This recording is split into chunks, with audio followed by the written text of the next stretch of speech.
Well, he would give you the closing numbers of what's happening out in Asia and Europe this morning, but he went to bed before the closing bell. Mike Eppel standing by. You went, okay, I got it because folks weren't with us last hour. It wasn't just, I went to bed at the half because I thought, okay, that's it. You had reason to. Mike Eppel goes to bed with the score tied going into overtime. Who does that? I did. It's amazing. Yeah, I was ready to settle in for my evening sleep, and my wife says, you might want to turn the game on. And I'm saying, why? Patriots are making it close. And I'm going, yeah, that's what they do.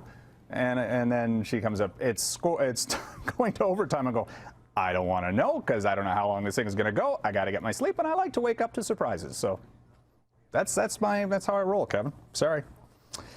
I don't go for spoilers. I don't care about them, and I can wait for a few hours to find out the score of the game. And it turned out pretty much the way that I didn't predict it. So there you go. Listen, winners and losers from this game. I mean, the ripple effects, whether it was the ratings, you talked about turning the game off after the halftime show.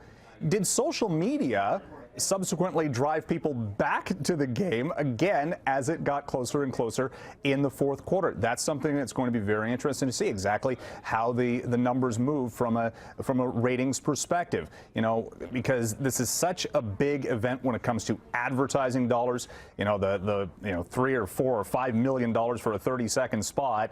If you buy it late in the game and it's a blowout, then are you getting your bang for the buck? Well, in this case, a lot of companies, that's going to be certainly a metric that a lot of people are going to be watching over the course of the next few days when we get those ratings in from the United States. You know, and some of the ads were spectacular out of the U.S. specifically, whether it was Melissa McCarthy with the Kia spot or 84 Lumber.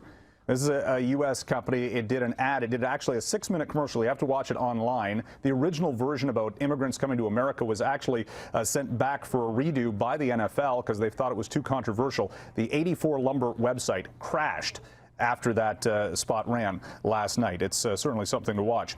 U.S. tech giants joining the fight against the Trump administration travel ban. That's going to be something to watch today. 97 companies, including Apple, Google, Microsoft, they're all weighing in on the whole political discourse regarding the immigration rules and regulations in the states right now. And on the markets this morning, Kevin, yes, we are watching them as we're coming off close to a record on Wall Street Friday. This morning, the Canadian dollar starting close to 77 cents U.S. and the price for oil at almost $54 per barrel. Interestingly enough, I watched the markets through the day. I can't wait to see exactly how they end. Television? Yeah, especially sports. Yeah, well, especially today. It is. I was reading so much from Bloomberg and MSNBC on the weekend about how nobody knows now, and everybody's afraid to make any guesses now. and momentum, though, appears to be on the positive. A lot of people are taking the positive from an investment standpoint and outweighing what could possibly go wrong. And that's something certainly that a lot of people should be cautious about. All right. Thank you, sir. You're welcome.